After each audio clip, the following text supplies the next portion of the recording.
Well, I had to go through 3 secretaries and an agent to get Jeff Genthner on with me. He is Senior Vice President and General Manager of Bally Sports South, Bally Sports Southeast. And we're going to tell his story here on the On to Something podcast. I'm Bryan Fenley with Fox Sports Radio and other entities. And this is not just a Q&A about his career, as much as that would be fun. And we're going to do a little bit of that. But we're also going to learn about his life, what he's like outside of work, and get kind of the whole picture. And Jeff, I'm Bryan Fenley. I wanted to start out here. I have a feeling you might know where that jersey comes from. I do. This is first of all, thanks for having me on, Bryan. This is exciting. This is I've made the Bryan Fenley on something who's list. You know, it's a little bit like, what was that show? This Is Your Life, because I've watched your show, listened to your show, and I've seen a lot of people. Oh my gosh, I haven't seen Lindsay Ross in years. It's so good to see her. Or Kurt Pyers or whatever. So it's great to all of a sudden be on the Bryan Fenley onto something list. So thank you. The jersey. I'm curious to know how many people know what that jersey is or what team that is. Obviously, Morrison probably gives it away, but that is a Charlotte Bobcats jersey, or now no longer Charlotte Bobcats jersey. And that's, the Bobcats are a little near and dear to my heart. Obviously now the Hornets. You were there and you saw the transformation from the Bobcats to the Hornets. And what do you remember about Adam Morrison in Charlotte? Any recollection you had of what he did? You know, it's interesting. I watched him as a fan, but I'll be honest with you, my role in TV sports is more, my passion is the power of media more than being a sports fan. And now sports fans are cringing all over the place because they're going, my gosh, Genthner's got the greatest job in the world for a sports fan. But I really love the business of sports media. And, you know, I sometimes will go to an arena and rarely will actually sit in the stands and enjoy a game as a fan. The joke in our household is my wife will walk into the den and she'll go, oh, you got the baseball game on or the basketball game. And I'll go, and she'll ask me what the score is. And I'll go, I don't know what the score is, but the center field camera's killing me, you know, or why do we put that graphic up? So I watch it with that kind of an eye, quite honestly. But getting back to the Hornets, you know, there were kind of two big transitions. So the regional sports network, I'm very, very blessed and fortunate to run. We're based in Atlanta, but we really cover the Southeast except for Florida. And so we have in Atlanta, we have the local rights, the Braves, the Hawks, the Dream, the United. But we also, our footprint goes into the Carolinas. We have the Hornets and the Hurricanes and a pretty significant ACC package. And then going into Tennessee, we have the Predators and the Grizzlies. And that's the last ad I'll do for my network. But the interesting thing, I mean, if I was to write a book, someday there would be a chapter about how we acquired the then Charlotte Bobcats rights. And it's kind of an interesting story. So I want to say it was 2007, maybe, if you'll allow me to share this little insight. I want to hear this. And we did not have the rights. There was a period of time, at the time, the team was actually owned by Bob Johnson, founder of BET and very wealthy man and very successful in the entertainment field. And they had decided a year or two earlier to not participate with a regional sports network and would instead start their own network called CSET, which stood for, I believe, Carolina Sports and Entertainment. And after a year, or maybe it was 2 years, I think it was 1 year, and they partnered with Time Warner Cable, it just didn't do well. It was sold as an optional pay channel and it just did not do well. And so through discussions with the NBA and the team and the ownership group, and at the time we were Fox Sports, we weren't Bally Sports, we negotiated a deal to take over CSET. They wanted to, in essence, liquidate CSET, and we acquired their rights, which would love to have the Bobcats, now Hornets, in our portfolio. But the weirdest thing was, Bryan, the deal didn't get struck till like the first week of April. And I want to say this was 2008. Well, April of 2008, I think there were 6 games left in the regular season, and all of a sudden we're the rights holder. And I get a message from my PR assistant, who's outstanding. And she said, Jeff, there's a press conference in Charlotte. You need to be there. I said, well, what can you tell me about it? And she said, well, I don't really know much. It's just a press conference, but, we're taking over the rights, and so we should probably speak to that. So I show up in Charlotte, and they have closed off the arena, curtained it off across the center court line, had this huge stage at the bowl of the arena, and a backdrop and this giant red button. And there was probably 900 people in the circular bowl, the end zone of the arena. And next thing I know, I'm like, oh my gosh, this is a little bit more than I anticipated. This is not a press conference. This is a theatrical production. So long story short, what had happened was Time Warner, selling its piece of CSET, got the naming rights to the arena. We got the rights to the team. And so it was the press conference announcing all these things happening at one time. And all of a sudden, Michael Jordan appears, and they said, okay, off stage, Jeff, the order is Bob Johnson and these people from Time Warner and Fred Whitfield, the president of the team, and Michael Jordan. And so I'm seeing Michael Jordan for the first time, and he meets me. And the very first thing he says is, I've been looking forward to meeting you because I need you to get my brothers off my tail because they can't see the Hornets games back home in Lake Norman where they live. So I'm thinking, okay, I've known Michael now for 30 seconds and I've got a rapport with him. We go up on stage and I speak before Michael. A bunch of other people spoke and I speak before Michael. And I really didn't know what to say. So, I'm totally winging it. And I'm thinking there's 6 games left in the season. Just be honest. So I tell this audience, and there's cameras and everything. Ladies and gentlemen, we're excited to have the Bobcats on Fox Sports South. Tomorrow night will be the first game. Only 6 games remaining in the season. The announcers will be the same. The truck will be the same. The crew will be the same. Producer and director, we're not changing it out. Graphics will be the same. Nothing's going to change except for one thing. As a result of the game being on our regional sports network, we're going to reach almost 2 million more homes. And because we're on DirecTV, you can now get us in bars and restaurants and everything else. And I got this robust applause because, people were just cheering and it was great. I was like, I'm on to something. And I go back, sit next to my seat, and Michael goes up and speaks after me, and he leans over the podium and he starts telling everyone this is really good for us and it's a big step forward for our team and what have you. And he gets the golf clap. And people that know me know I have no filter. I just can't resist. So I lean over to Michael on the stage and I say, Michael, I can't wait to tell this day or tell about this day to my grandchildren someday. And he goes, what do you mean? I'll say, well, I spoke on stage and you spoke on stage and I got the bigger applause. And he said, I feel sorry. And he goes, I feel sorry for your grandchildren. And I said, what do you mean? He goes, because they're going to have to grow up knowing their grandfather's a liar. So they'll never believe it. So yeah, it was kind of interesting, so when you acquire rights, rarely do you acquire them with 6 games left in the regular season. It was just kind of a funny thing. Well, and to what you were saying earlier about, let's say you were at one of these games and you're not sitting in one of those seats, you're out walking around. If I was Jeff Genthner during one of those games, I'm in the arena, what am I doing? Because probably one of the last things I am doing is sitting down and just taking in the game as a fan. It's very rare I do that. It's very rare. And because our footprint is so big, the other regional networks I've been involved with earlier in my career, many of them were confined to one DMA or relatively close cities. Here I'm traveling from as far as Raleigh to the east, all the way to Memphis to the west. And so it's an opportunity to connect with people at the team. But more importantly, it's an opportunity to connect with our crew, our producer, our director, the people that work in the truck, game in and game out, obviously the talent, the support people.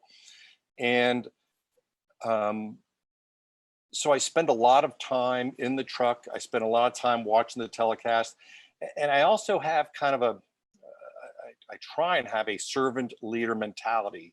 While you have me here, what can I do? What should I know to enable you to be more successful and do the job you need to do, and maybe either give you more resources or remove some obstacles? So it's more of that type of role.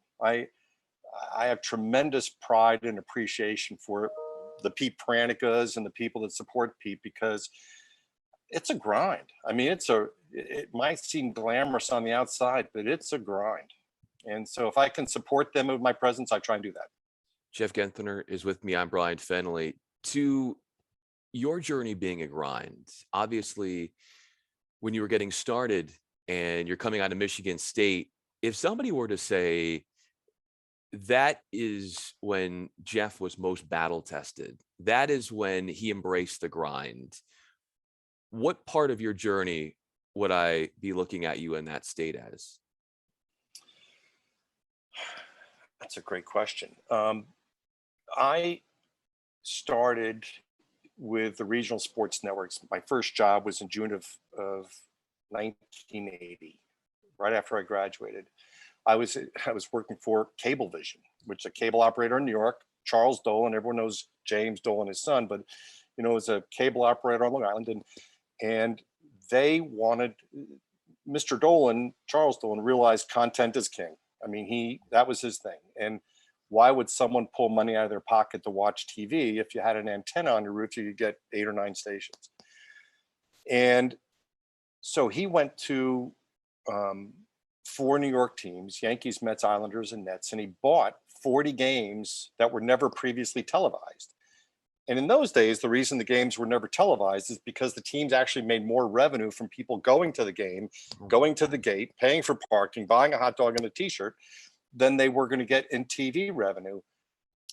And Mr. Dolan convinced them that because so few people have cable television, you're still going to have a lot of people coming out to the game, but we wanted content. And so when I graduated, the staff of the original Sports Channel New York doubled from 1 to 2.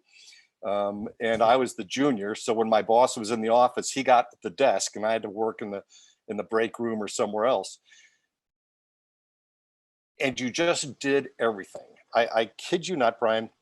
There were days where I was with an affiliate in the morning trying to get them to carry this programming network we were putting together. And then I'd look at my watch and I go, oh my gosh, can we continue this tomorrow?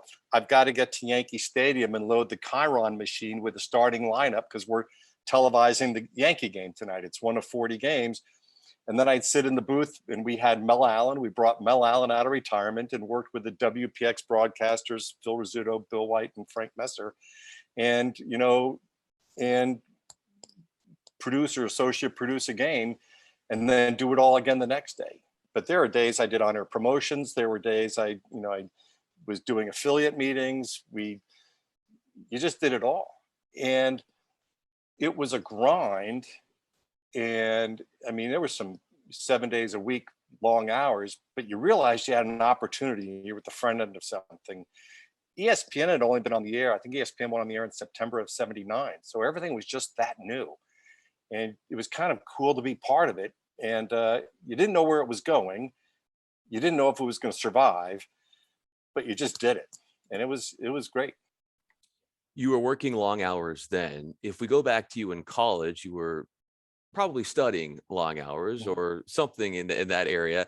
And if I were to meet you in college, Jeff, and let's say you were in the cafeteria and I wanted to sit next to you and have a conversation with you, what would I learn about you then that would tip me off that you would be where you are today? Probably work ethic. I'm the middle of 3. I have a younger sister, Julie, who is possibly, and I hope she is able to see this, one of the most intelligent people I've ever met. My sister self-taught herself Russian, and she was fascinated by the Russian culture, self-taught Russian, went to IU, Indiana University, and double majored in Russian and economics. Now, of course, being the snarky older brother, I said, well, that's just the dumbest thing I ever heard because Russia has no economy. So why would you double major in the two? But it didn't come easy to Julie, but she was very, very bright. She is very, very bright. And she went on to Michigan Law School. I had to work at it. I mean, I had to work at it. And My dad had a thing where he said, if you're going to cash 100% of your paycheck, you better give it 100% of your effort. And that was instilled in me in a very early time. And I didn't mind working long hours. I'm very nocturnal. I'm fine coming home at 3 or 4 in the morning and give me my 5 hours sleep and I'll do it again tomorrow. But it was all about work ethic. And when I was in college, when I was at Michigan State, I was actually a newscaster. And so, Friday nights I was in a radio studio or in a TV studio later on while I was at Michigan State. And I just kind of realized I was very driven. Once I knew what I wanted, I was very driven and just pursued every opportunity to get closer down that path. You brought up your father and his impact on you in teaching you that work ethic. What was his approach to you growing up as far as his upbringing in what he told you about his early life and how he used that to sort of teach you as a kid what you were supposed to do? Interesting. So my dad was an only child. It's actually a fascinating story because my grandfather, who I never met or don't recall meeting, I think he passed when I was very, very young, was a doctor in Brooklyn. And ironically, teams did not have team doctors in those days. And my grandfather was the unofficial team doctor of the Brooklyn Dodgers. And when my parents, my dad and I were extremely close. I was, of the three kids, the athlete. My dad was an athlete. And I remember that horrible day when my parents divorced and my dad moved out of the house and we were going through boxes. We came across a letter still in its original envelope typed to my grandfather.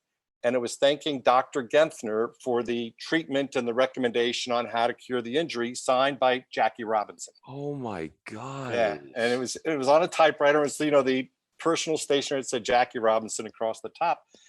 And I was like, oh my gosh, and my dad, was tough, but he was caring. My dad joined the Marines at 17. I lost my dad in 2014, but he joined the Marines in 17 and he never told me about it. But after his death, I found a picture of him with 3 other soldiers after the Marines took Saipan. And it was the original picture. On the back it said Philip Charles Genthner, Corporal Philip Charles Genthner, 19 Saipan. And he went on to Tarawa and Tinian, which were island hopping, horrific battles. And then when he came back, he went to the University of Delaware and was a 4-year letterman in football. And he just had I think he was mature beyond his years in terms of his toughness and his overcoming obstacles. And I think he instilled a lot of that in me. But at the same time, as a child, when I was very good at baseball, he would take the bag of baseballs to the local elementary school and he'd throw me 30 or 40 of them against the backstop and I'd hit him, or I'd be shagging balls he hit to me. And those were the best times. I mean, those were the best memories. So Why do you think, Jeff, he didn't tell you about sort of his experiences in the Marines and why he more or less kept that quiet around you as a child and in not telling you much? I think it was just horrific. I don't think, I think when you think about what 17, 18, 19-year-old kids did, and they jumped off of landing crafts and they got pinned down on beaches, and you think about how visual Saving Private Ryan was, the movie. I think that's probably more real than Hollywood. And I think it was really tough. I think, there's no reason to go back and reflect on that, even if you want to share that with your son or your daughter. I mean, but I think I never went through that. I missed the Vietnam era but I have so much respect for people that serve because of my dad. I remember my dad had a captured Japanese rifle, like a carbine rifle, and he had just kept it in the back of the closet. I don't know why he kept it all those years. And maybe, I don't know what the story was. I never really knew what the story was behind it, and he never told me. He had toughness. You have toughness. Jeff, where do you find that you are the toughest? What aspect of who you are do you find that's what you're all about and what you're all about? Well, you say I have toughness. I think I have perseverance. I am one of those people. I remember I remember some friends in college when we were talking about what do you want to do after college? Where are you going to go? And as I said earlier, I was a newscaster, and I said, well, I really want to get into the media. And one of my friends, I'll never forget this. There was kind of a group of four of us hung out together. They said, "Oh, okay, you'll be an insurance salesman someday." And and I'm like, I've never forgotten that. For me, that was a defining moment. That was kind of a, I'll show you. Don't tell me what I can't do. Because I won't quit until I get it and I get it right and I turn in great work, not just mediocre work. And that's still in me. And I am blessed. We have an amazing staff, and I think one of the things I really push my staff on is um, if you wouldn't put it on your demo reel, don't put it on our network, which is my subtle way of saying, if you're not convinced it's so good you'd show it to someone else to try and get a job, why are you putting it on our network? Only put your best work out there. And that goes to personal brand also. I mean, be passionate about what you do and really put your best work out there. And that's always been in me.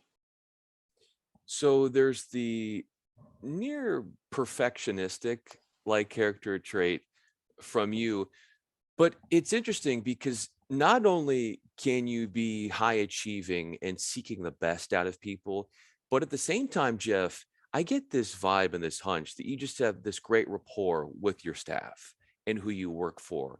So how, as you look at what you're doing now and what you're known for, are you able to get the most and maximize the most out of those who you work with and work for you, but also showing you care and showing you're there for them as well, and being able to balance both of those things? Um, it's interesting. I try to do that. I think any leader of an organization tries to do that. There's a lot of things you have to balance. I was fortunate enough to be a GM of a regional network at the age of 29. I started at the age of 29, what is now Bally Sports Florida. Back in 1988, it was called Sports Channel Florida. We had the inaugural rights to the Miami Heat. And Mr. Dolan at Cablevision trusted me to go down there. I presented him with a business plan. I won't bore you with what the plan details were, but he said, okay, if you think you can make it happen, go down there and start it up, and we'll put some seed money down there. And we had the Miami Heat rights, and we had University of Miami when Jimmy Johnson was still there, and the University of Florida rights, and we got some other local rights. And someone gave me a book, and the book was written by the then CEO of the Herman Miller Company. His name was Max Dupree, and I think it was called Leadership is an Art. Frankly, it was kind of a clunky read, but in those days, the Herman Miller Company, which makes chairs, furniture, things like that, was always considered like one of the better companies to work for. It was, the JD Powers or whatever it was. And the big takeaway from Max Dupree and his management style was the best leaders are not the ones that just browbeat people and demand people and people act out of fear. The best leaders are the ones that communicate what's expected of you and then use your leadership or management authority to give those people the resources to be successful, and equally important, remove the barriers that hold them back from being successful. And if you do that, you have a good organization. And that's kind of been my mantra is thanks to Max Dupree,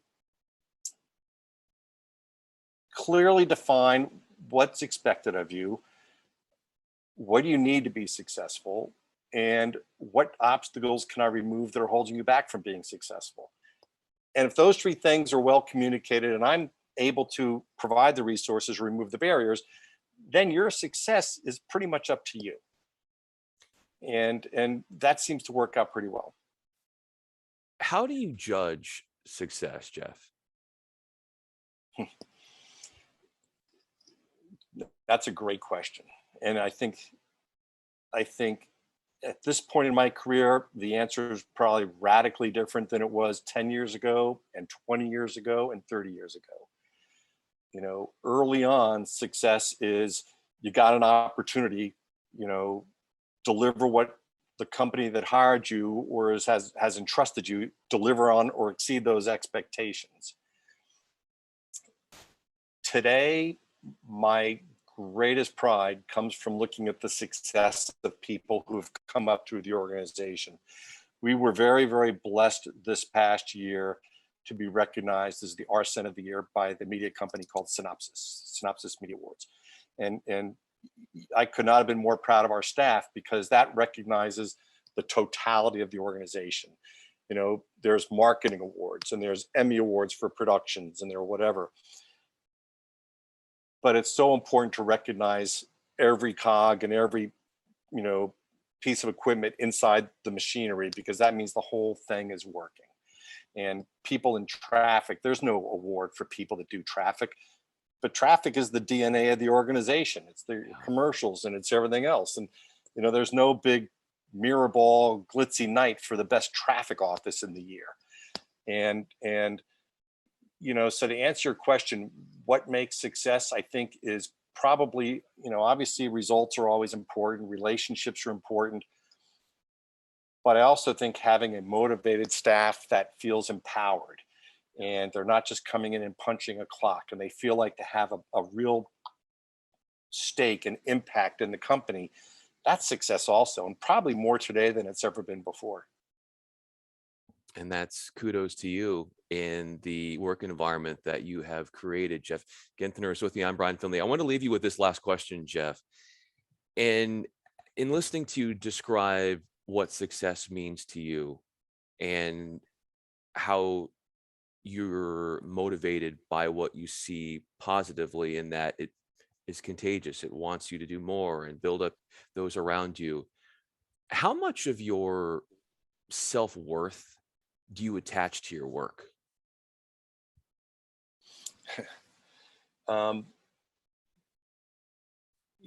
It's interesting. I've been very fortunate. My whole career has been in the RSN business.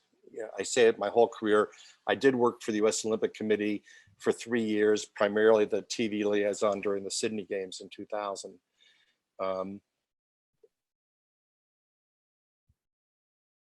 I'm not sure I know how to answer that question. I honestly think that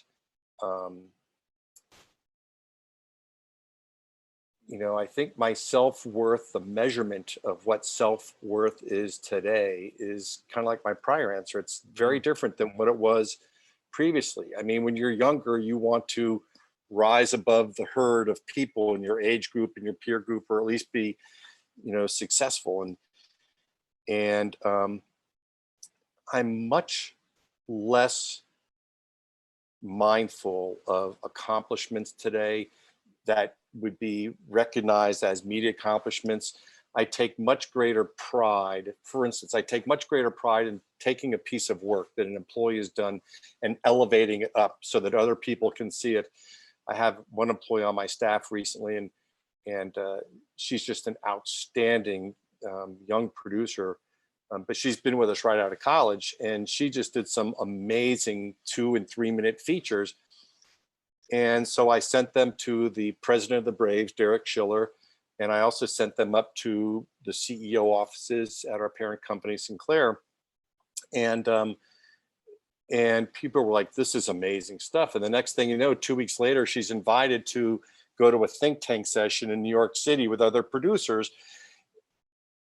And I feel so proud of that because I didn't do her work. I just put a light on her work and try to get her the recognition she so rightly deserves. And that's one story. We do that with ad sales success stories, or we do that with other things. I'm not sure that means self-worth or not, but I kind of feel like that's my mission right now is there's so many talented people out there. Put a light on them. Let's make sure they get recognized.